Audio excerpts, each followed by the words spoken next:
hold of you soon. It's totally I know fine. you're busy. I'm only I just now starting. I mean, I have it on my list of like, this is what I'm waiting to hear about, but. Gotcha. So Live I will streamed. get back to you ASAP. And as like, and when I mean that, I mean like within the next week. Great. Perfect. Or just Appreciate it. message Michelle. She'll get it. Yeah. Listen, Bob's learned. If you need something from me, ask Michelle. She'll get it for you. Yeah. Rarely do I ask Zach any questions of any importance. I always just go straight to Michelle. Mm-hmm. Perfect. That's the best way to do it. I love that your first question was, did you get a sitter? Yeah. Well, yeah. When you said that you're going to surprise Michelle, I'm like, no, you're going to surprise her with, hey, we're going to go out with the Ruffs tonight. Also, can you find us a sitter in the next hour? Michelle, don't come on here. She's probably, well, she might be on here. I don't know. We'll see. All talk of surprises friends. go away. What's up? I'm alive. Zach's back. Should have wore your hat. It's way over there. It was in the background. When I used to sit over there, it was in the background. Well, why don't you go fucking sit over there now then? Great. I'll have all the... That would be weird. Welcome to the fight. It would be so weird. Especially because the camera's all the way this way. Yeah, it's fine. But you know what? When I sat over there, I liked it because the monitor was in the way and I could only see like this much of your face at any given time. That's true. Part. You did like that. Yeah. Those were What's the days. up, everybody? You know what I really liked? I really liked the day that I got to sit in the other room. Because of the Zoom thing we had to do? Yeah. I sat on my phone in the other room. That was perfect. It was like I was remote, but I wasn't. Oh, I have something that I was going to do during Patreon, but we can do it for the live. Zach and Janet, would you guys mind occupying the crowd for 4.5 minutes? 4.5 minutes? 4.5 minutes? That's a long time. I overestimated. I overshot it. 2.5. Just like sex. We'll see what we can do. Yeah. Just like sex. Overshoots the... Yeah. He's like, I got right back. 3.5 minutes. Oh boy. Yep. Now you guys get to hear me and Bob fight again. Great. Right next to each other. It's good though. Oh, so where'd you say you're going? Atlanta? Got in just in time to hear message Michelle. Yeah. Going to Atlanta. Yeah. Is there a con there? Mm-hmm. Are you doing something special? I'm doing that, and then I'm going to film something in the days following the con, which ends on Sunday. Fancy pants. Are you so Memorial Day weekend? Are you doing like a Memorial Day thing? No. Or are you just gonna? Or do you have to work on Monday? No, I took the day off, but we'll just spend it. Good. We'll just spend it together. Nice. But we have our comedy show, which we'll talk about Friday. Yeah, you will. I've got to work Saturday, and then we've got Quentin's graduation party Sunday. Right. Which means we'll probably be here all day, even though like it's not our kids, got nothing to do with it, but we love the guy. So yeah. So we'll probably be here all day. And then Monday we'll just hang out, which will be nice. Cool. Because we don't really do a whole lot. We're not those people. Like that's one of our few down days. And then we're like, yeah, let's keep it down. Take the down day. Yeah. Absolutely. We might end up at a pool. Our neighbors have one of our neighbors has a pool that we just kind of confiscate all the time. Like what's the weather like right now? It's nice. It's nice. I don't know what it is, but it's nice for us. It's probably not nice for there, but it's nice for here. It's in the 70s, you know, so like 70s is weather. perfect. 70s is perfect.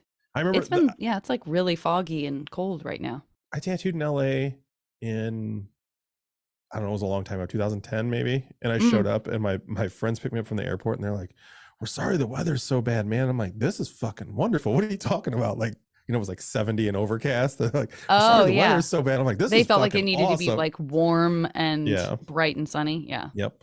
I tattooed in Chinatown, which was super weird. Like, super, super weird because it's like legit Chinatown. Oh yeah. It's a definitely funky area. It's very legit Chinatown.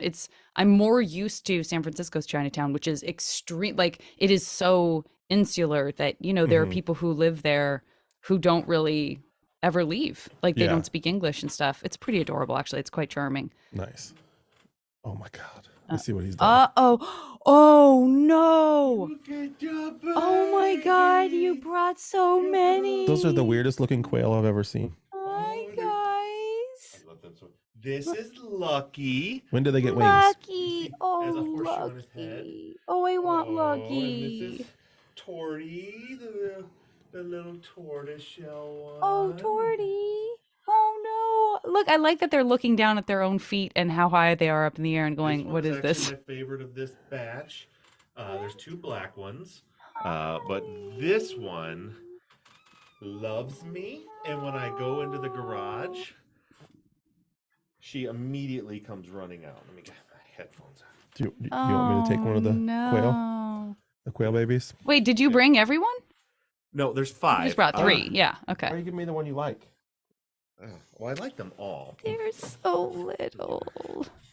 They are now 4.5 weeks old, and that is the perfect age to where now when I go in there, oh, he's so sweet.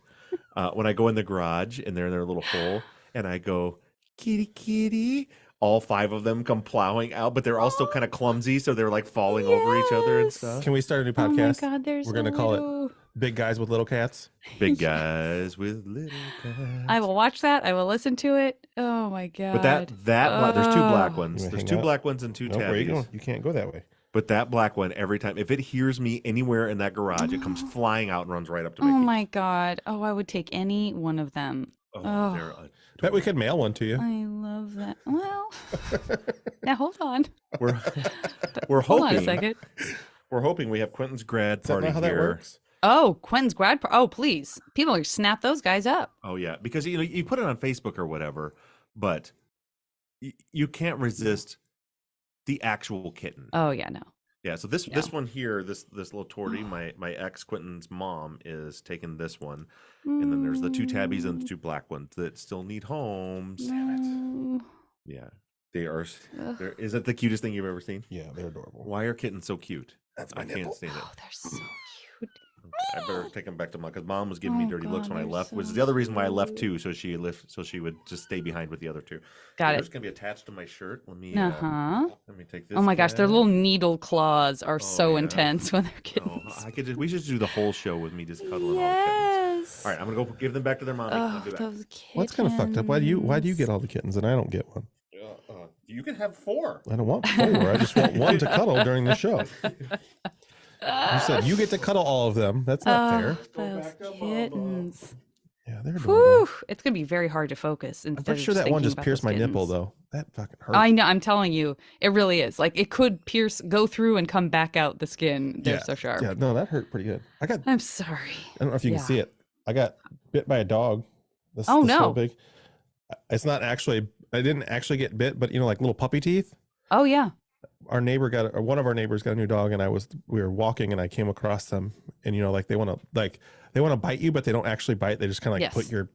Yeah. And then I was like, "Oh, hi, baby," and was like playing with it, and then walked off and looked down at my hand, just covered in blood. I'm like, "Son of a bitch!" Oh, like, it did pierce the skin. Okay. Yeah, Oh, scratched the shit out of my whole hand. Yeah. I always have bruises from wrestling with our dog Jasper, and every time I feel like it looks like something worse is happening to me, but it's just wrestling with a dog. Oh, Amy just asked if Bob and I are siblings.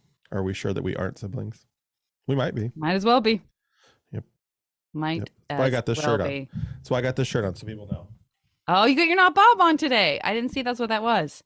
And to make sure that people understand that I'm not that guy. Not Bob. I don't want the hate that guy gets. That's why you got to keep yourself separated. Yeah. Oh yeah. No, I can. For sure. There's a reason for sure. You got to not get the hate. Oh my gosh, so many hearts have shown up since the kitties came in, and I agree. Oh, the babies. I didn't know what he was doing actually, so that was a pleasant surprise. Ellen's wondering if anyone in Denmark or close needs 1 to 5 red little kittens. Oh, wait, Ellen, where in Denmark are you? Are you in Copenhagen, or are you are you somewhere else? This is a new configuration for me, and I think this might be a better idea actually for the video, right? Coming in from this side. I don't know. Wait, how is it a new I configuration? did it for the kitten situation, but I think right there. Look at that. Then you can see my whole face, which Zach loves. Huh? Look at that. Look at that. I think we did that so I wouldn't pick up in your microphone and vice versa. There was a very good reason we put it over there, and that was so that it would be pointing away Right. from you. Yeah. But geez, doesn't it look nicer for the video? Mm-hmm. I know. don't you Also, like- this is where not attractive. it used to be. What am I seeing?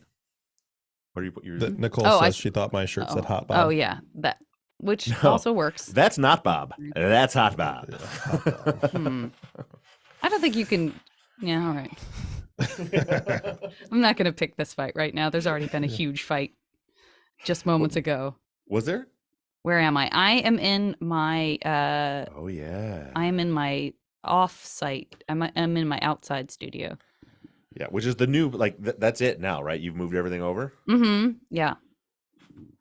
Yeah, that has been. She's in Studio B, which is now Studio A. Studio A. Yeah, no more closet for Yeah. JV. That has been in progress for at least since I was there in November, whenever that was that I was there, November. When you were here, I easily could have been in here and just had not bothered. Yeah, you haven't done that exact. It looked exactly the same when I was there. Yeah. Nothing's changed really. I mean, a couple of things have changed, but not much, not enough. You know what's fun is if you sell the house, then whoever buys it can just use it as storage, like they did the Bob's old studio. I still can't believe they just. yeah. That building is like, now that one was like soundproofed, insulated. I drywalled the inside, paint carpet, heat, air conditioning, and they just keep shit in it. They just use it as like a storage shed. Yeah, well, Infuriating. you want them to start a podcast. Maybe they'll take your podcast class. Or something. And then Use it as an office. Do something with it. Yeah. Or I'm going to go over there one night and just pick it up because it was a shed. Pick it up Yeah. and move it over here. There you go. They're kind of strange. I'm not going to say that because I don't know who's listening. Great. Also, I sounds don't good. know them. You're their All right. neighbors. I don't talk to them. Oh, they painted my door pink, which I didn't care for. Oh, well, it's not your door anymore. No, but it's maybe it's a thing that I don't know about in like exterior design. But it's really strange because it's all like earth tone house, like brownish gray with like dark brown shutters and the siding and everything, and then bam, pink door. Pink door. No, Probably wouldn't be my choice, but to each their own. you would wallpaper the door. You love your wallpaper. Yeah, now we're talking. Wallpaper. Interesting idea. All right. Yeah. Can I wallpaper? Is there outside What wallpaper? else All right, could I we should get wallpaper? this Yeah. show on the road. Let me just Let's do it. real quick here. Check my text messages. This is a see if road show? anything is going to. I like road shows. My stomach just started growling. It was fine through the whole pre-show, and only just now is it like hungry. Well, that said, we're going to go wrap up here so JV can have her breakfast. All right, sounds good. Thanks, everybody. Thanks, everybody, for joining us. We'll see you guys next week. No, we won't. Let's have another 20-minute conversation about toast. Fucking people. Why are you I love the trying to conversation pick about a fight toast. with me? Some when I'm great trying to jokes came be out of that. Respectful and nice. Step up. Listen, if you guys are on Patreon and you watch our pre-show, you'll know that Zach and I actually hate each other's guts. Really do. Like we put on a nice act for you guys. With the claws come out in that first hour. We really let each other. Oh, thanks, Michelle. What's that? Oh, the A nice little super chat from Michelle. chat Thank you, Michelle for W. the kitties. With the $4.99 super chat says, "Love the kitten update. Thanks, Bob, for letting us see them." You're more than welcome, Michelle. I'm glad that you enjoyed the kitten update. I also enjoyed the kitten update. I had a hard time coming back here when I took them back because I set them all down. The other two were nursing on the mom in the middle of the floor, and I put the other three next to her, and they all ran up to her, and then I started walking away, and that little black one just did this little following me, and they kind of fall sideways when they're running.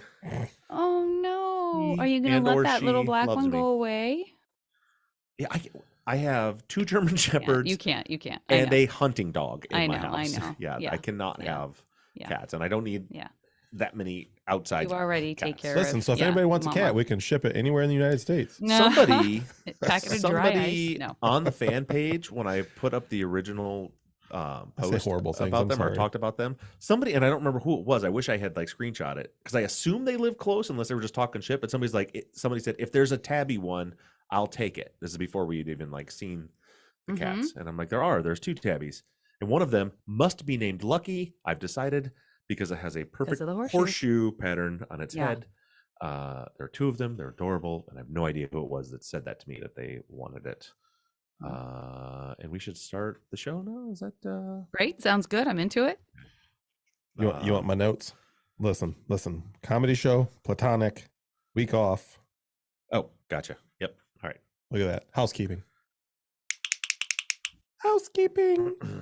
Your intro must have been really short because I was like out there real. It was just Yeah, perfect. it was Just clean one and take. perfect and It was solid. just fucking perfect. One take, Yeah. Jake. Fuck you. I don't Just like That's right. fucking perfect. lose your attitude. Okay. Let's look Can around. you tell that I feel better? Let's look around. Who's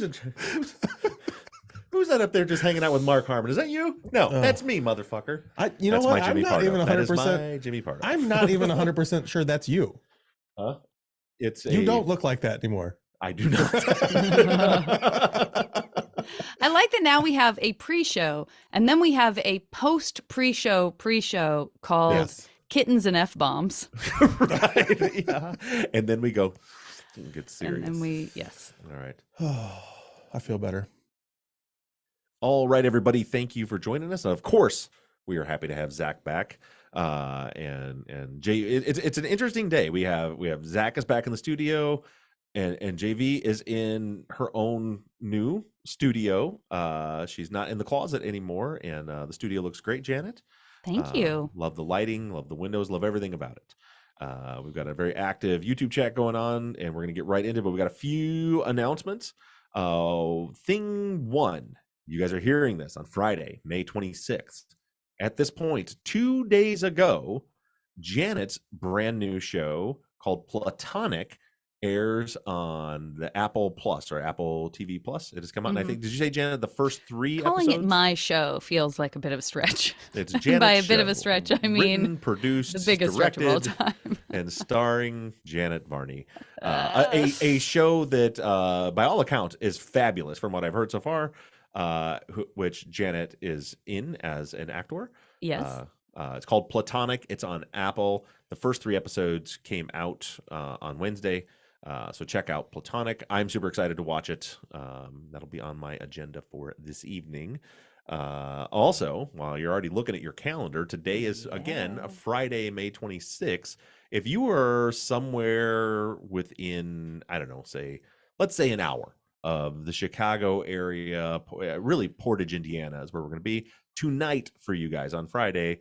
Zach and I will both be performing stand-up comedy at the Decibels. It's not Decibels Comedy Club. How do they call it? Decibels on the Rocks. Decibels on the Rocks in Portage, Indiana. I'll be standing up. Yep, he will be standing Before up. Bobbitt does the standing up. Yes, yeah. One stand up and then the other stands up. But we're going to be doing comedy there tonight. It starts, the doors open at 7 o'clock Central Time. The show starts at 8 tonight, Friday. So if you have the tickets are only sold at the door, and there's $10 at the door. We'd love to see you guys. And if any of you guys show up and let us know that you are from the podcast, we will definitely come over and say hello and hang out with you guys for a couple of minutes. Absolutely. Yep. Maybe Awesome. have a drink. I'd say have a drink, but I haven't been drinking really at all. I'll do it for you. Zach will have 2 drinks with you, and I will have water, and we'll have a conversation. So that all being said, we're going to get into your content, but we have a couple big announcements, and this is where pay attention. So first things first, next week we are off. There will be no episodes next week. So after this, on Sunday, we have a main episode as usual. There will be no follow-up next week, and there will be no main episode next week. The follow-up for the episode that's coming this Sunday will drop on June 9th. Now, the reason for that is we are making the shift. The way I feel about it, we are going back home. As you guys know, I've let you guys, and I'm still not going to get into many details, but we've talked a lot about the financial situation in the podcasting industry in general, and that things I mentioned a while back, things are getting a little tighter even for us. All I can really tell you is that Wondery, who is now owned by Amazon, we are leaving Wondery. May 31st is our last day on Wondery. And June 1st, we are moving back to Audio Boom, which is where we began, back to Audio Boom. So Audio Boom will be our host. They'll be selling ads for us, all that stuff. I'm very excited about that move, but it is a complicated move because of the way, and this is a little inside baseball, but if you guys notice, like if you listen to this episode and then you go back and say, I want to listen to season 2, you'll hear the same ad in it. It's because everything is inserted dynamically with these markers.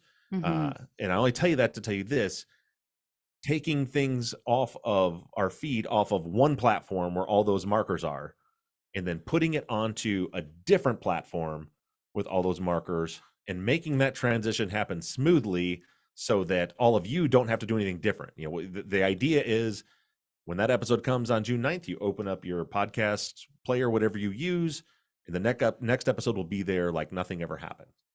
That process is going to take some time. It's going to be very tricky for us to do it, but we've got it figured out how to do it. But the best way to make sure that nothing gets screwed up in the middle of it is to do the episode on Sunday and then take a week to get everything transferred over. Part of that too, and this is where a lot of you guys are always asking how you can help out, this is something I've never done before, but if anybody is interested in helping, we have over 1,000 episodes over these last 8 years. As I mentioned, all of the ads drop in our, because probably half of our income comes from people watching old stuff. So like a lot of people will come in and they want to hear the Anansi Ed case, so listen to season 1, or the Ed 8 case, so listen to season 2, or the West Memphis 3 case. Because we have those ad markers in there, we're able to still get paid even when you listen to one of the old episodes. When we move from Wondery over to Audio Boom, all of those ad markers go away. So one of the things that I'll be doing next week is going through each and every one of those 1,000 episodes and inserting new ad markers. And it's going to take forever. There's no way I'll get through it in a week, so we're going to pick through it. But if that's something that you have the time and you're interested in helping out, I could definitely use some people. If we could, divide and conquer, and if I can, have one person, if you can work on, the first half of season 1 and you can work on the second half of season 2, then maybe we can knock those out, because there's going to be definitely through the transition a period of time where there's obviously no income coming in because there's no episode and we're getting those markers placed. But it is going to be a very, very difficult process. And it's not difficult, it's just very time consuming. So if anybody is interested in helping out with that, shoot us an email at theories@truthandjusticepod.com.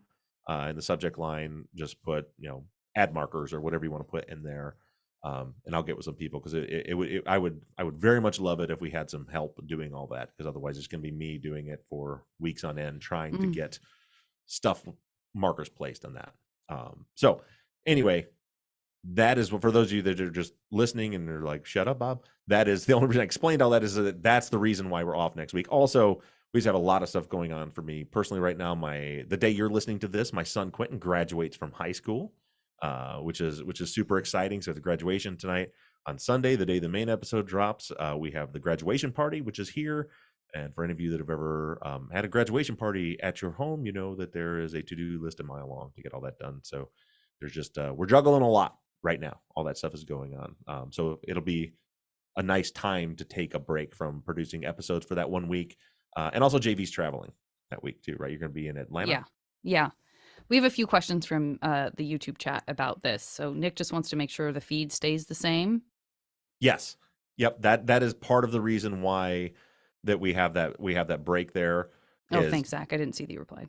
Yeah, is so that what they do is they transfer the RSS feed to the different hosts, which is all very complicated. I don't understand it, but yeah, the reason we're doing all that is so you listeners won't have to do anything different. Okay. And the people who are interested in doing it, who don't totally understand how that would work, should they just email you and you'll further explain? Probably don't need to do it here.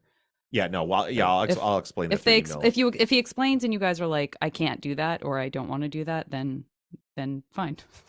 Yeah, and if nobody and probably what I'll end up doing is probably end up hiring or contracting some people to do it if there's not people that want to volunteer to help out. But we do get a ton of requests from people just like I want to find a way to help, and this is a way that you could help. They could just be donating time, and if not, and don't anybody feel obligated. If you can't do that, then we'll contract somebody else out to do it. But as somebody asked, do you need to have a lot of program and technical knowledge? No, not at all. So it's like you look at. You bring up the screen of the episode and you look at this sound wave, and then like you go through the place where you scroll to the place where you think the ad's supposed to be, and you put a cursor there and put insert add marker, and then you go to the next one and then you insert add marker. So it's not complicated. It's just time consuming. Okay. Oh, and last thing, and then we'll get right into the episode here. Grayson want to know, what about True Crime Live? We won't be doing that next week either. We do plan on, I think we do plan on Janet still coming back and doing those. But we've just had tons of stuff going on right now.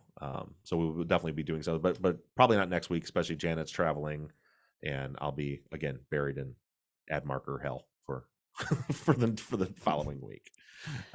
With that, did I hit all of the housekeeping things? Housekeeping. Yep. That's it. That's it. All right. What'd you guys think of Aki's rebuttal?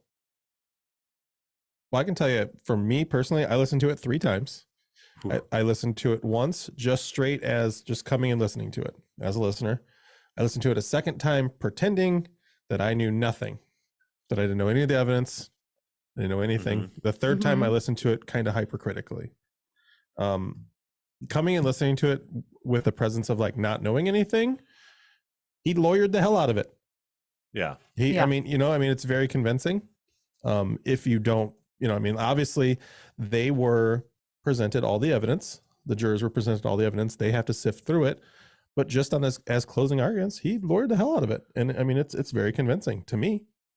It was, and I saw some people saying that they thought it was like if you were a jury hearing it, it sounded very convincing. Now on a critical front, at the very end, he alludes to something that we've talked about several times, which is you're supposed to be innocent until proven guilty. And he basically comes out and says, you're not innocent until proven guilty. Yeah. At the very end of it, he basically says that. He says, the defense did not prove that they were innocent. They did not put up a reasonable story that they were innocent. They put all the burden back on the defense when the burden is supposed to be on the state to prove guilt. Yeah. I was surprised that was allowed to fly. Yeah. And again, it's really frowned upon to object during those, and the judges very rarely sustain the objection. But when I was reading that and then reading it aloud, it was just like, that's exactly how I took it. Is like he's saying, what you guys know about how they're innocent until proven guilty? Well, actually, they didn't prove they're innocent. So yeah. I mean, that's 100% what I felt like he said. I mean, is that he put the burden back on the defense, and he said they did not come up with a reasonable. They did not come up with a reasonable story to present innocence. Yeah. Which they don't have to do. Yeah, I think it's a really good observation because I thought the same thing. Janet, what'd you think? Well, real quick, could you remind us how many days the actual trial was? Not the deliberation, but the trial itself? I can't. It was about 6 weeks. Yeah, I believe. So about a month and a half. I don't know. I just wanted to put that days we were in. In court, not in court and stuff. I just wanted to put that back into perspective when you think about the things that are being referenced in closing arguments that, people are going to have to go back and actually check to see if they're accurate, or if the last thing they hear is sort of, even though they're not supposed to, if they sort of take that as gospel. We talked about that a lot. I mean, I agree with everything that you guys are saying. We have a lot of great comments, so I'm not going to double up on anything that people have said in the notes that we're going to be getting to from Facebook. But I guess I just wrote down a couple of things that bothered me that, again, aren't covered elsewhere. I hated the Curious George thing. That lumps into some other stuff we'll talk about in a minute here. But I understand the approach, and I'm sure it's effective, or maybe it's been proven to be effective, and that's something that's worked for him in the past. But I don't know. It just felt like such a stretch. It felt like this is not necessary for me to say, and it's actually not really a great metaphor, but I'm talking about the fact that I have a family, and I'm talking about cute stuff. So that's how you remember that I'm a really nice guy who has a family. That's what it felt like to me. It just felt very like, hey everybody, I'm a family guy. I love my kiddo. That's cool. He's got a cute doll. I'm just a regular person like you guys. It's like, what's the doll saying? Anyway, to move on. It just felt like he felt like he was shoehorning that in just to the same thing with the My Cousin Vinny. I get there's a little relevance, but the My Cousin Vinny where he's like, I like that movie.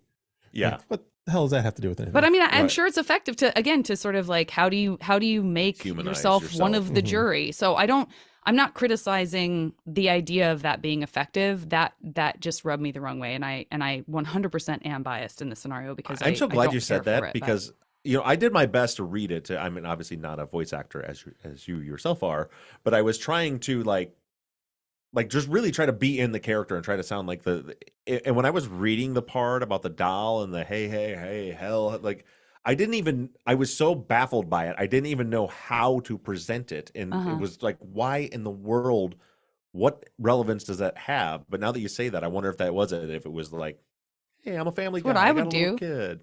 I mean, it's probably what I would do. I also thought that the statement he made a statement in here that we've had this happen before with some of the prosecution statements, but where I heard it and I thought, yes, that is exactly what's happening here, but you're saying it's happening over there, which was the most dangerous kind of untruth is the kind that's mixed in with the truth. Yeah. I thought, well, you could certainly apply that both ways on this one. And then I just like, there were, I'll stop with that. But I do understand why some folks, and we'll get into it, said that they did find it fairly compelling. And I think there were some moments in there, like the double standard, when he warns everyone of the double standard defense. Like, you can't say that it doesn't matter here, but it does matter here. I'm not saying he was right, but I feel like that would be compelling to a juror. I feel like you would think like, oh yeah, that's not really fair. You can't, without getting into the nuance of it, I if was it's just so presented that frustrated way, with that. I was so frustrated with that because it was, in my opinion, it was such a mischaracterization what they're saying. They're just like, on one hand, they're like, oh, well, you should have interviewed these guys, but back then, or you should have tested this or tested that. But then, when we do go back and interview people, they're like, oh no, we don't want you to do that, or we don't want you to, because there's new tech. It's like, that's not at all what they were saying. They bring that up with people like Chad Birnbaum, right? Where it's like, yeah, you did interview him in 2007. He did explain everything when it was fresh in your mind. And then you came to him 10 years later and kept pushing him until you got a different story. That's not the same thing as them being like, we want you to investigate more, but then when you do, we don't want you to investigate more, which is the way he characterized it. yeah, that one fell kind of flat to me personally. If I were a juror, that I think did for me, that kind of fell flat. That was like, whatever. Like the double standard thing, that's a little cleaner of an argument. I can kind of understand how you might. So I felt like that was part of the double standard thing, where it was. It is. I'm just saying, like, I felt like that was, he said it in that most compelling way, and then the rest of that felt like fluff. It just sort of felt like, yeah, you say you don't want us to do that. Yeah, I got it. I got you. You know what I mean? I just want real quick from the YouTube chat. I just want to wish listener Chris well, and I hope that he's doing okay. He just said that his chair broke and he's stuck on the floor. So, Chris, I hope that works out for you. And Janet, go ahead. Okay, moving on. Well, let's get into some questions. Chris W says, Christian was not indicted because he was 17 at the time of the crime, but charged the same as Robert. How does that work? I don't know, to be honest with you. I remember hearing something about that where there was like, one went to the grand jury and one didn't, and it had to do with the fact that he was a minor when the crime occurred. I couldn't tell you the legal process of that. All I know is, at the end of the day, they both ended up at trial. I don't know how that worked out. Okay. Jenna and Sarah G both had kind of a same themed request, which was, I'll read Sarah's. After covering the 3 closings and the rebuttal, which elements do you feel influenced the jury, both positive and negative, and why?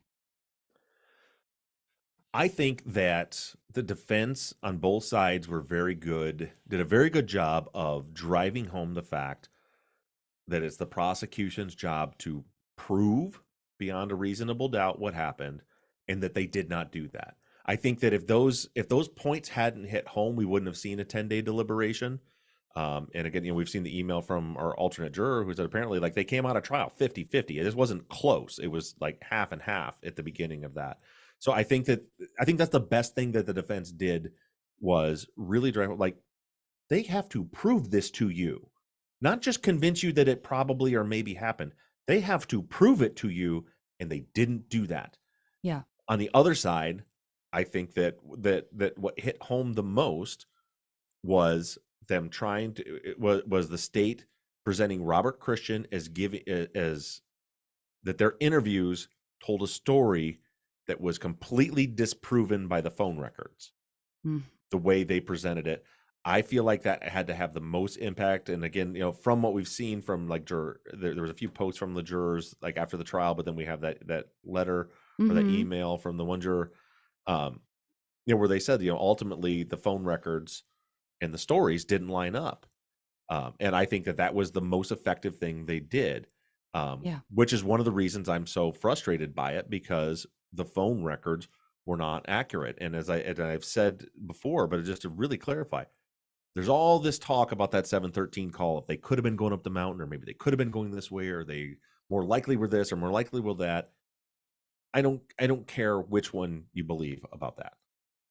What was more impactful, I think, for the jury, where they were able to say, this is proven different from what they said, was when they talked about the call to Sacred Heart, and they presented that with evidence in the phone records, because it was incomplete data, as though they made the call to Sacred Heart while they were at home at Robert's house, connected to Tower 707. And then after they found out that the church was canceled, then they went south. I think that was, if, as Zach said, like if I listen to it, like I don't know nothing about nothing, right? And I'm just listening to what they're telling me that the evidence says, that is incredibly compelling. When they say we called Sacred Heart, we ended up, it was canceled, and so then we ended up going to Christians, and the state seems to have proven, with the information they have, that they were still sitting at Robert's house when the Sacred Heart call happened. Christian's house is north of there, and yet they then left and went south, tied in with that. And then look at you got this Tower 745 connection. Like, they left and headed to the crime scene. To me, that was the most compelling part of it. And no one can disagree that that's incorrect. No one can disagree with the fact that the call to Sacred Heart Church ended on Tower 740 or 705 at the south end of the valley. The jury never heard that. They heard that the entire call happened on Tower 707 in Cathedral City. And I think that was the most compelling. If I was a juror and didn't know this, I could totally see saying, there's no excuse for this. They said they were there. Yes. And then they went north, but they made that call and then they went south. That would be incredibly compelling. And sadly, it is 100% false. That's huge. Okay. Sorry, I just want to catch up on, Kelly, did you edit? I just want to catch up on this to make sure that. Sorry, guys.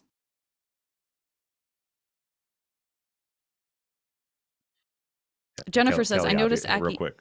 Oh, yeah. Kelly, obviously make sure cut that down, clean it up. Yeah. Nice. Sorry, I thought I said that, but maybe I didn't say it out loud.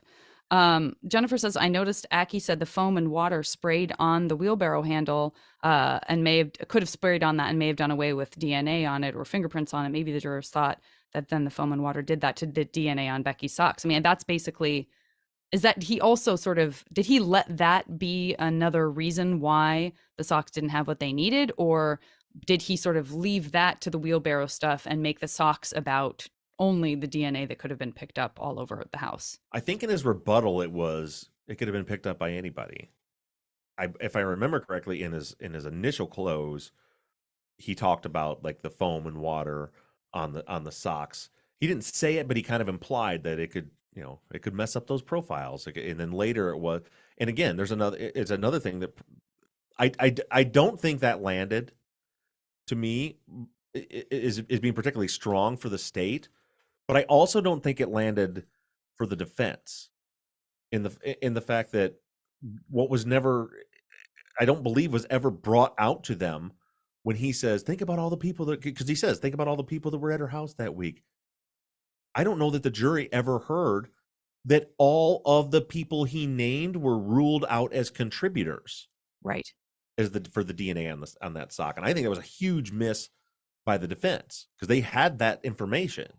But I don't think it was ever brought out that all of those people were, and maybe they were thinking along the lines more of alternate suspects, but they should have been thinking about, like, listen, anyone we know that may have left that DNA, and I say anyone we know of, it doesn't mean there weren't other people there, but Javier and Bo and Jacob, Ron, all those people that he named, John and Vicky, we know it wasn't their DNA. And I think they missed that. And again, he continues to say, foam and water on the wheelbarrow, when in fact there was no foam used on the wheelbarrow.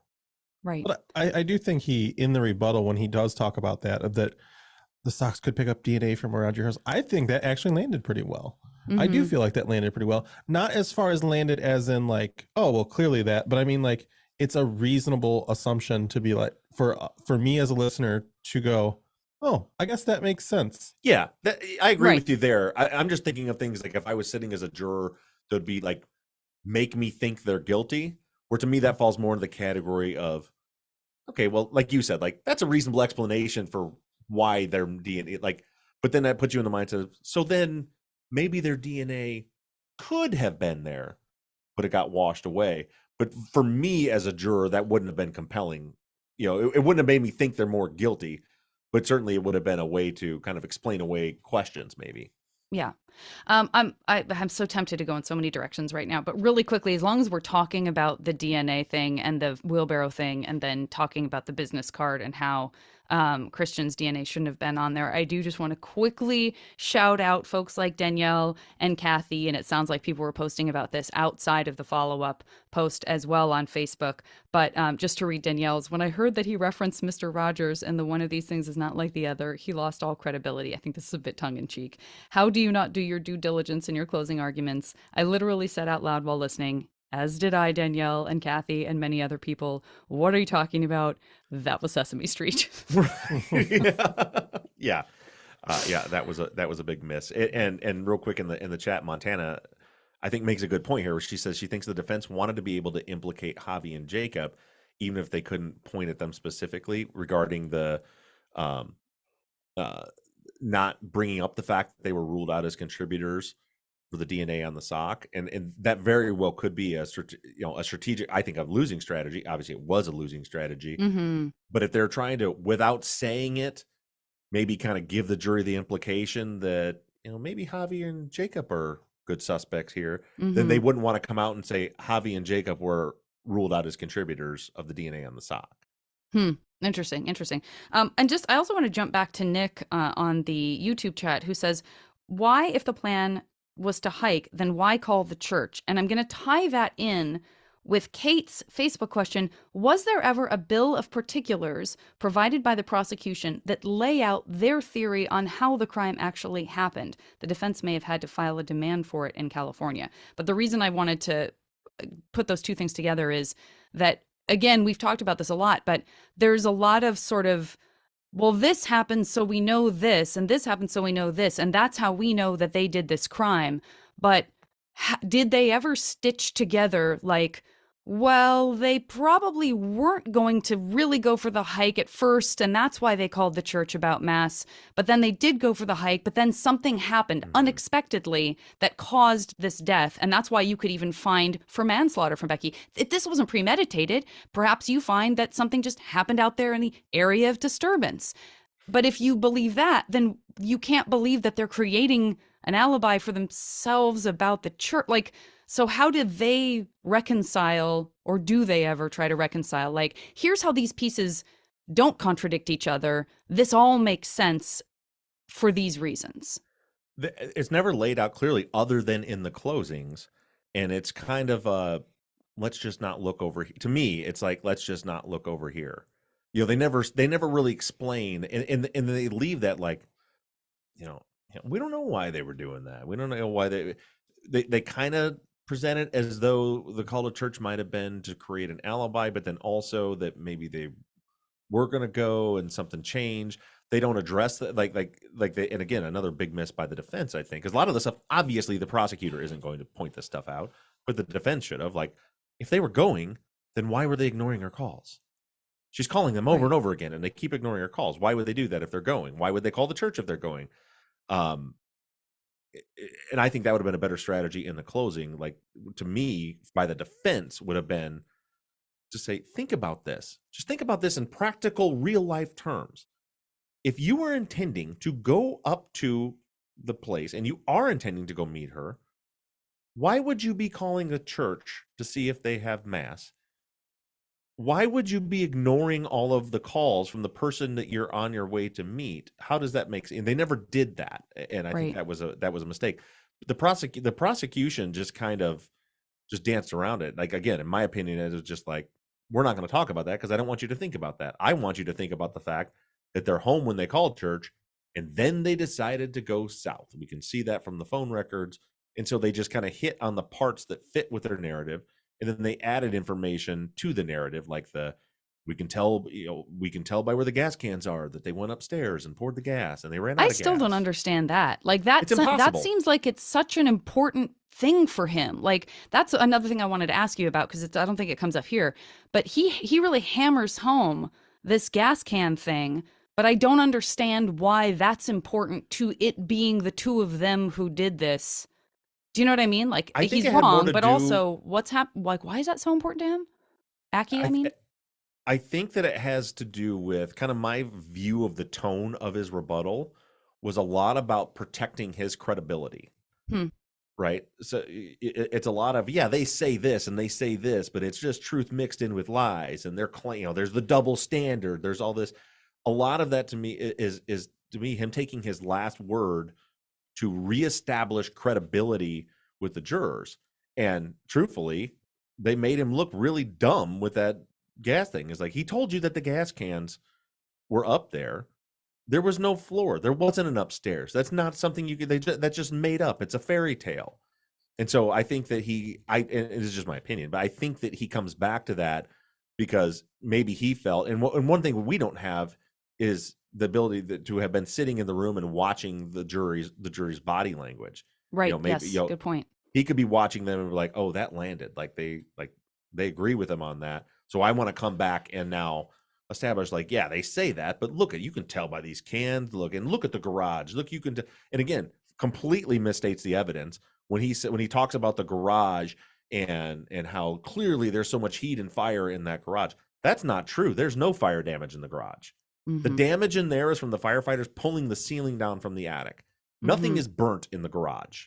And so that was just incorrect the way he said it. But to me, that's what I got out of it was, he's like, no, I wasn't making up a fairy tale. I was telling you something accurate. They're trying to spin this. They don't have credibility. I do. Yeah, and I'll just the other piece of that I'll point out. And again, I am not saying I would do this any differently. It's just because I'm coming at it from a person who is now biased in favor of feeling like this is wrong.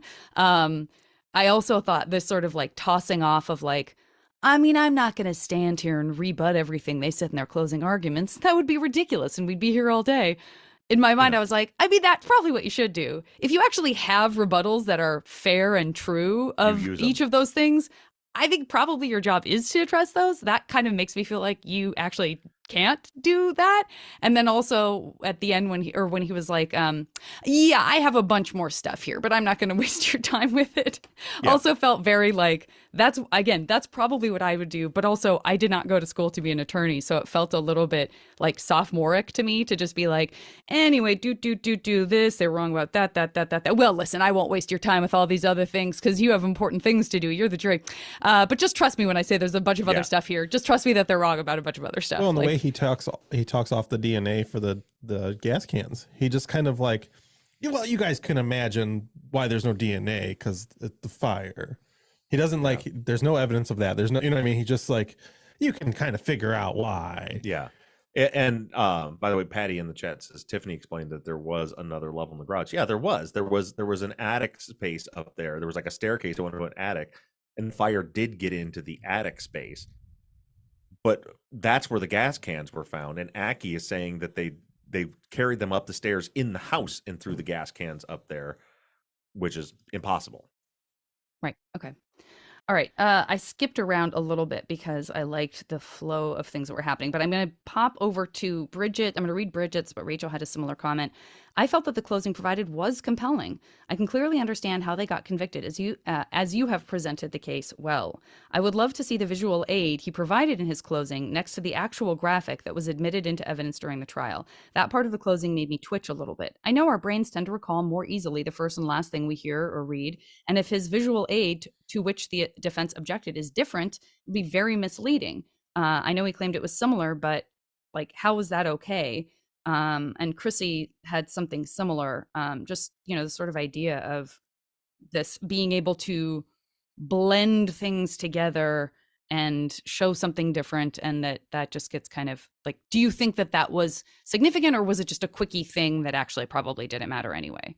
Well, one thing, I think it was a great representation of what I've been talking about, of as far as the leeway that Yes. that the lawyers get during closing. I mean, to answer the question too, like, I don't know what it was, because it wasn't admitted into evidence. So I don't even know what they were talking about. Because they're talking about this picture or diagram that's not in evidence. And the fact that he was able to do that, and then and say, well, there's another one that was similar, and the judge would be like, oh, well, again, the jury, after 6 weeks of trial, you guys remember what, apparently there was one thing that was similar to this, and you guys know the difference. So let's just move on. Let's keep going.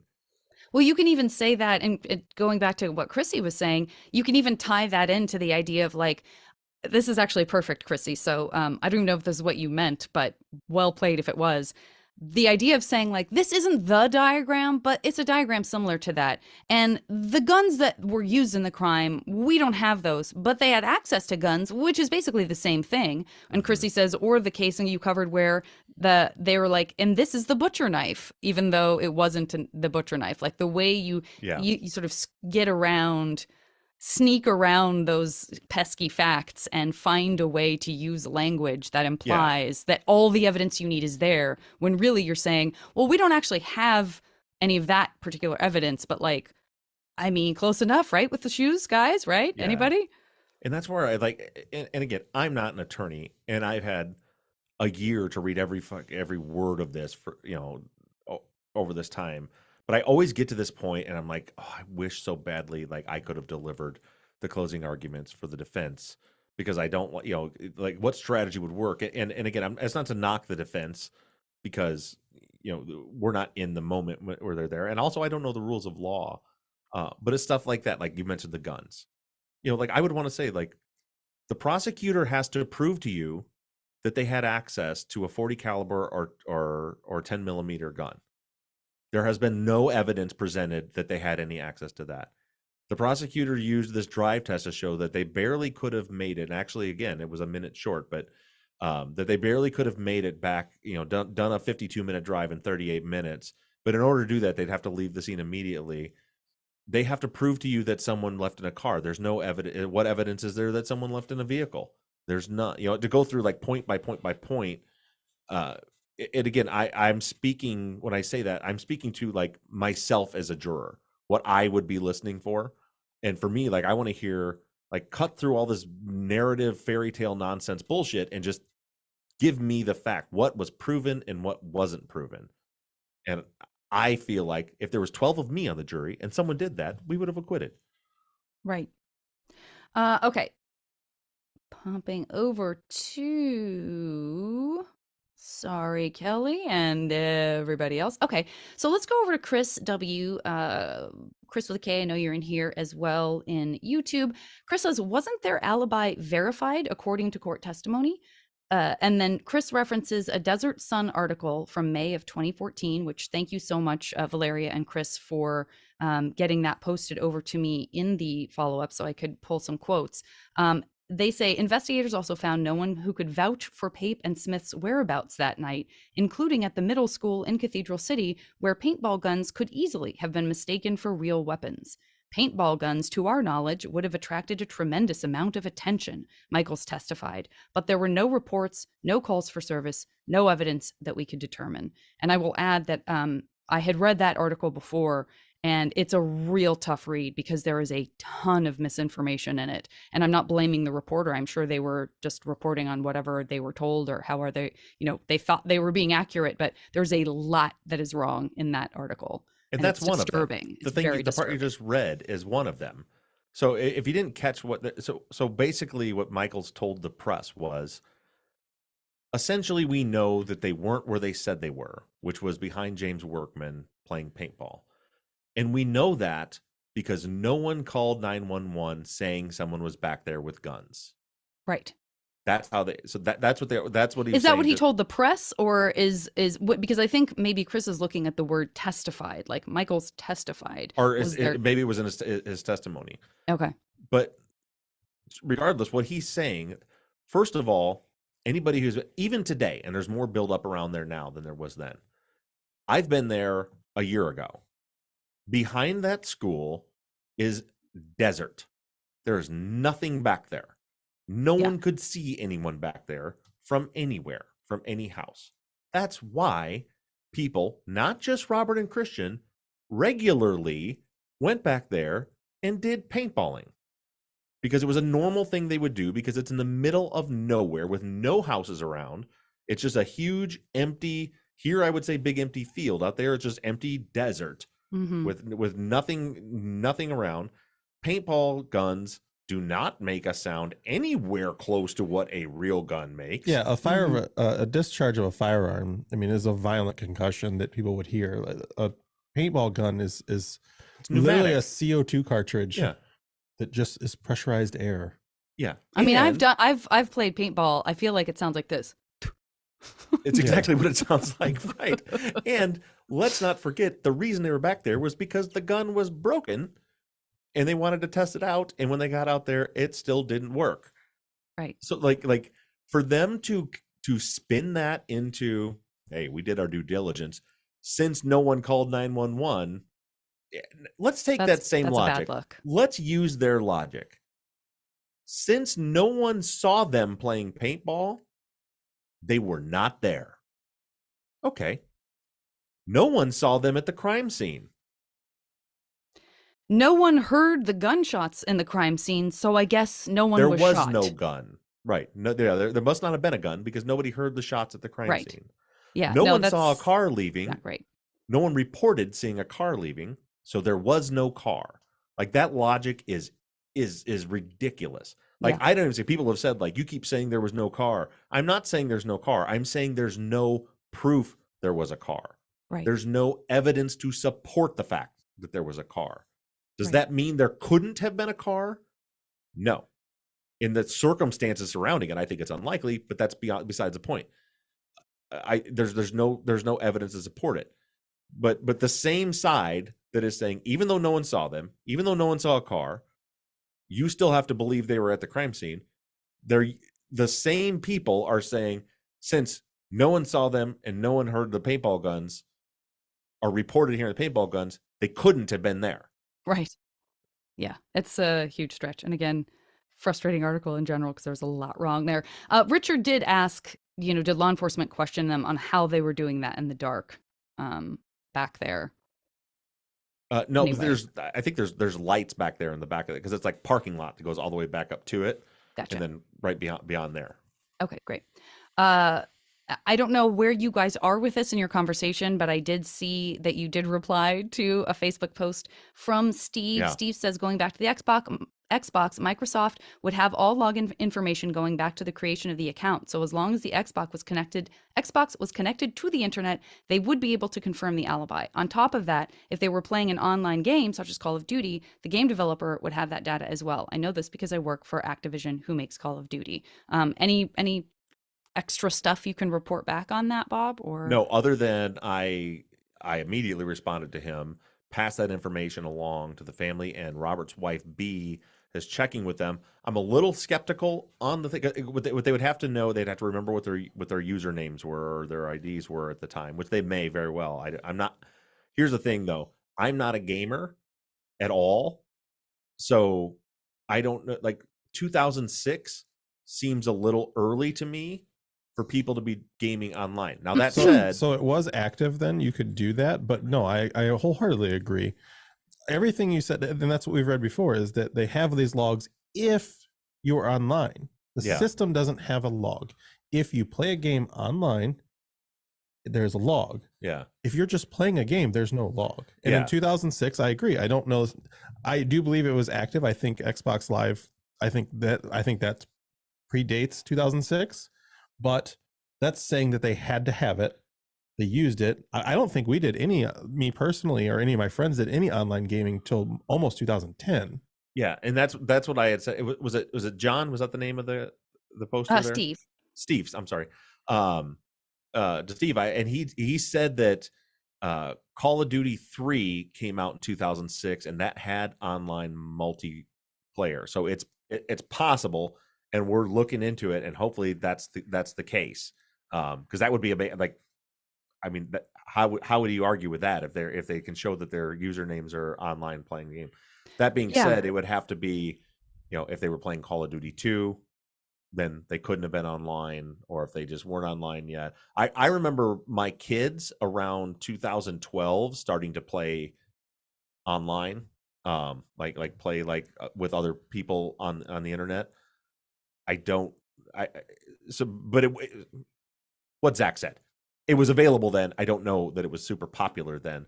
And also, like, I didn't have broadband. Like, I still had dial-up internet until like 2004 or 5, I think. So I don't know. So, but anyway, we'll move on. But we're looking into it. We're looking into that. Great.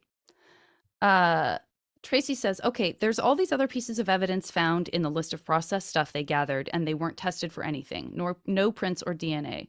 Didn't the defense see this list of items? And if so, why didn't they insist that they get them tested? Or is that something they can't do? I know we touched on this last week. And then Rachel also asked about the cell phone sector data, and did they never see it? So we just want to circle back because it's been a while since we fully talked about that. But that's another situation where that information was not with the rest of the data, correct? With the cell phone. The sector data stuff? When it was found in this camp or whatever. Yeah. So, I mean, it was in the discovery, but the discovery is it's thousands and thousands of pages and folders upon subfolders upon subfolders on this drive, and it's not like there's folders that say that it's cell phone data and stuff from Verizon, and it's all there neatly packaged together, and then there's this folder from that's titled like Wills in some number, which is the officer that pulled it. So it was in a different spot in the file. It was in the file, but it was in a different spot in the file. And a lot of this answers a lot of these questions. Sadly, I think the defense missed a lot of stuff. I mean, obviously the sector data is a huge miss. Part of you wants to say like, well, you can't fault them too much because the state came to them and said, we don't have it. We've never had it. We never pulled it, and it's too late for us to pull it, so we can't have it. But at the same time, it's like, yeah, but it's still your responsibility to read the entire file. The fact that they missed the sector data to me tells me they didn't read the entire file, which means they could have missed things like, Valeria mentioned a couple weeks ago that Teresa found a couple weeks ago that, like Sharon Coleman said she saw John and Vicky walking behind the house, and she saw Becky and Javier walking. Those were good things that defense should have been able to use to explain the footprints back there, at least to present an alternate reason why they may have been there. And they missed that. There's just a lot of things that they missed as far as like testing. And again, as I said, I don't know exactly how that process would work in California. But I get the feeling they didn't have a good enough grasp on the case file to know even what they should be asking for to be done. Okay. Lori and Alex asked, a couple of other people actually, I think also, asked about this reference to Tiffany's testimony that's in the rebuttal. Will you be covering Tiffany's testimony? Is there a transcript? And Lori says it's one of the things that the foreman cited as influencing the jury's verdict, which I'm not sure if I know where that came from. I guess we went through Tiffany's, all her interviews, and not so much. We didn't. We definitely didn't cover her trial testimony. So one of the other things that I'm doing this week is I'm doing kind of an audit of the testimonies that we have not didn't cover specifically on the show, and I'll be posting all of those testimonies so we have the complete trial record up. So those will all be going up this week over next week while we're not doing episodes, and I'll post about it on social media when all that's up there. Okay, great. Yeah, because I know Kate and Teresa were asking about Ron's testimony also being referenced in the rebuttal. Yeah. Okay, great. Kate also says, just to circle back to this, I think we've talked about this before, but Robert's first interview, he seemed clear that the car that they were driving was the old, but Christian said in both interviews it was one of his dad's cars, the white Acura. How would Robert get that wrong?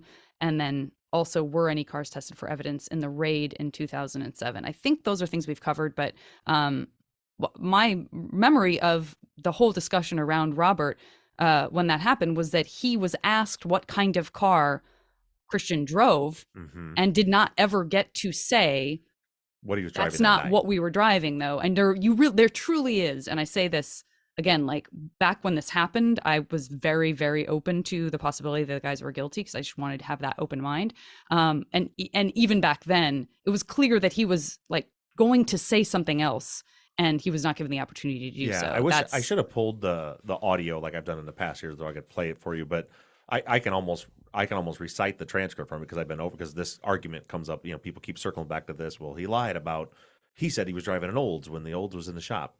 Which I don't think that's what Kate's doing, by the way. I don't think that she's no. But people have brought that argument in a lot of times. It wasn't clear at all. What happened was Michael said, "What does Christian drive?" And I'll say I'm paraphrasing because I don't know if this is exactly what it was, but I'm pretty sure it's pretty damn close to exactly what he said. Robert said, "Christian, he himself drives a Hertz Olds, but..." Yes. And then Michael's cuts in and he's like, yes. "What, a hearse?" And he's like, "No, Hertz." Yes. Hertz. Then there's this whole conversation, and they never go back to it. And they never circle back to it. Michael's never says, "But getting back to my original question, what car were you driving?" Like that's never actually asked or clarified. Yeah, and my opinion of it is, what is clear is that Robert wasn't talking about what they were driving that night. Again, the words that I remember him saying were, "He himself drives a Hertz Olds, but..." Yeah. That's and you can almost quote me. I won't say quote because I may have a couple words, but I do recall he himself. Yeah, and then he gets interrupted. And then gets interrupted. Yeah. Okay, and then that's basically it.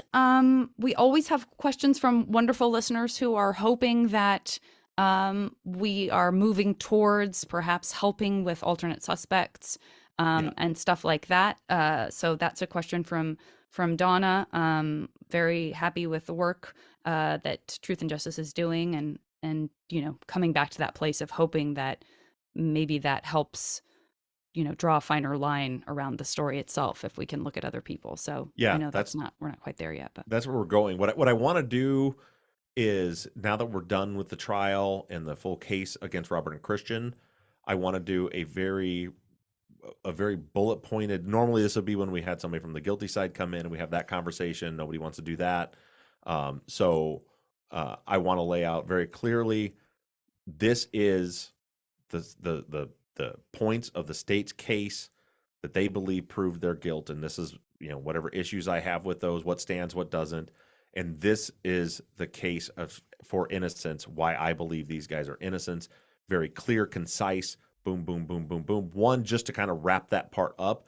And two, what I want to do is I want to have an episode where people can take a link for, if somebody say, "Hey, I want you to hear about this case and why they're innocent," where they can say, "Here's a link to a 40-minute show that summarizes a year and a half's worth of work. That's boom, boom, boom, boom, boom. This is why I believe they're innocent." So I want to do that, and then it's alternate suspects, and there's some folks that have been like way ahead of me on this that have been in contact with me. Shout out listener Caroline, listener Jake, that have been doing like a ton of work and have been sending me stuff, and I'm sure they are chomping at the bit because they're like, "Well, what about this and this and this and this?" And I keep saying, like, I'm still focused on this. I'm going to get to that.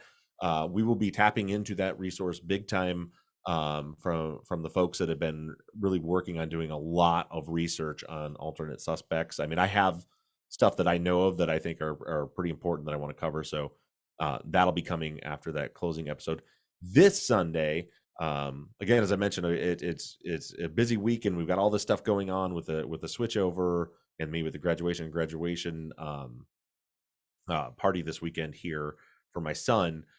So originally I was going to do this Sunday and next Friday off, but it made more sense to go ahead and put something out this Sunday, as that's the end of our contract with Wondery to get this last episode out.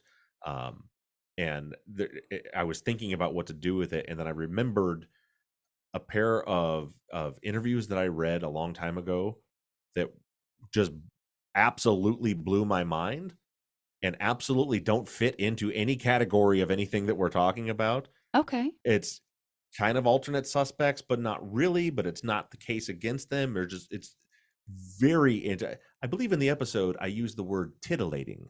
Okay. Titillating. Today's word is titillating. So that's coming out Sunday, and also it's holiday weekend for everybody here in the United States. It's Memorial Day weekend. So it's like a 25-30 minute episode that's going to be coming out this Sunday with this titillating information, and then we'll take our week off to get everything squared away, and then we'll be back on with the case for innocence and then the alternate suspects. Great. Sounds good. I'm ready to be titillated. I was so hoping you were going to say that, Zach. Excellent. Well, be ready, buddy. Be ready. Glad you're feeling better. JV, the new studio looks great. Everybody make sure check out Platonic is the name. I couldn't pull the name. Check out Platonic on Apple. That our wonderful, amazing, and talented co-host Janet Varney is she's the star of the show. No. No, the stars are Seth Rogen, Rose Byrne, and some other geniuses. But I'm very lucky. Janet Varney. So there you go. So check that out on Apple. And again, if you're anywhere near the Portage, Indiana area, and you got nothing going on tonight, Friday, come on up to Decibels on the Rocks and watch me and Zach stand up and try to be funny. That'll be tonight, $10 at the door. And other than that, everybody, I hope you guys all have a great weekend. Thank a vet and have some good barbecue. Don't drink too much. Be safe. Have fun. Love you guys. We'll talk to you next 2 weeks from now. Thanks, everybody. Bye, guys. We hit stop on our record. I like that you're like, thanks. We'll see you eventually. All righty. We can hit the YouTube chat for a couple of minutes if anybody has any super chats. It's not Israel Keys. Stop bringing up Israel Keys, people. It's not Israel Keys. Everything is Israel Keys. But did you indulge us for a second? Did you say that you talked to Josh about this? I thought that we had sort of already established that. I did not. Sense, somebody did though. I think somebody did ask him about it, and he wasn't in the area.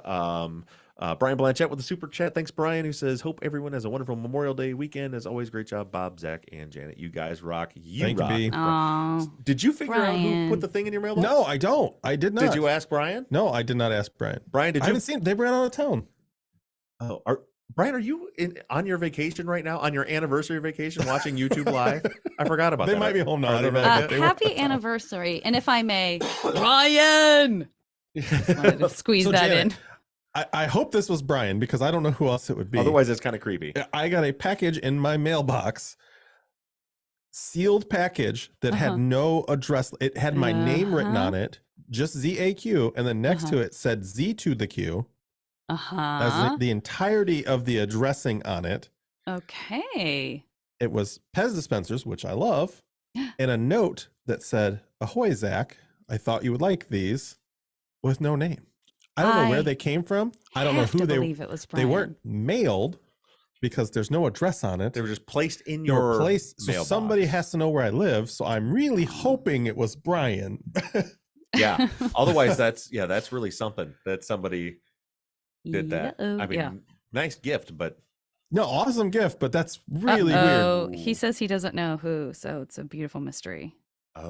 Jennifer, thank you for the super chat. She says, "Congrats, Quentin. Thank you very much. I'll pass that along to him." And then Josh, with a $5 super chat, says, "Glad you're feeling better, Zach. Missed you Sunday at the Conservation Club down the road here." Yeah, I missed being there. But Josh, secret time. Don't tell anybody, Josh. I'm shooting the July match. It's a secret. It's not much of a secret anymore. Little bit of I just told a secret few here. people. Oh, Danielle, thank you. It's a secret, Nice. though. That's so Danielle nice. Danielle Townsend with a super chat says, getting her super chat in for the week. Thank you so much, Danielle. We do really Danielle, appreciate I will that. see you Saturday. Is she coming up? I'm tattooifying her. Oh, Nice. is she the one that you're gonna have to rush out the door so we can get to our movie? Yeah. Uh-oh. Don't Well, say not really. that. Take your time. She's the only person I have that whole day. Please so. take your time. Nice. You should have asked her if she wanted to go see The Machine. Danielle, do you want to go see the machine with Well, us? it's too late now, and now it seems like pity. It's not. I mean, you have to drive an hour, but an extra hour It's not that far. to go see the machine. All right. I think we're about to wrap up. Unless anything else comes in. Daniel's, let's see you Saturday. Didn't miss anything else. A few people did say on here too that the Xbox Live went live in. Yeah, there's still a lot of chatter about 2002. that. I had Xbox. I had an Xbox Live. I definitely had it, and I think I had it by then. And my memory was, if I wanted to do anything at all on that thing, I had to log in. Like I that's my memory of it. That could be patently false. Back at that but time. yeah, I just remember Okay. constantly having to log in, just like turning it on, my TV coming up and being like, "Well, gotta log in." But maybe I'm wrong. I couldn't be the worst person to answer anything. And that's why you do this show. The last video game I played was Mike Tyson's Super Punch Out and Duck Hunt on the Nintendo. I was gonna say, no, Josh, you got on and did some Beat Saber. Yeah, I mean, I've dicked around on my kid stuff. yeah. Grayson, thank you so much, buddy. Appreciate Josh that. asked me if I was thank going you. And incognito Melissa. again. Last time Thanks, I shot a match, Melissa. I didn't sign up under my name, so no one knew I was coming. Oh, I and remember just that. showed Yeah, up. yeah. And you So that was won, fun. didn't you? I did. Yeah. That's good. I signed up under my kids' names. Okay. So my kids' middle names. So my name was Douglas Max. So I just showed up and then won the match. That's awesome.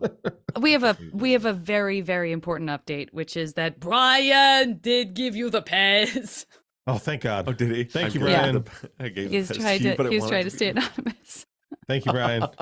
Yeah, until he figured out that we're about to call the police. Thank you, Brian. Thank you, Brian, so much.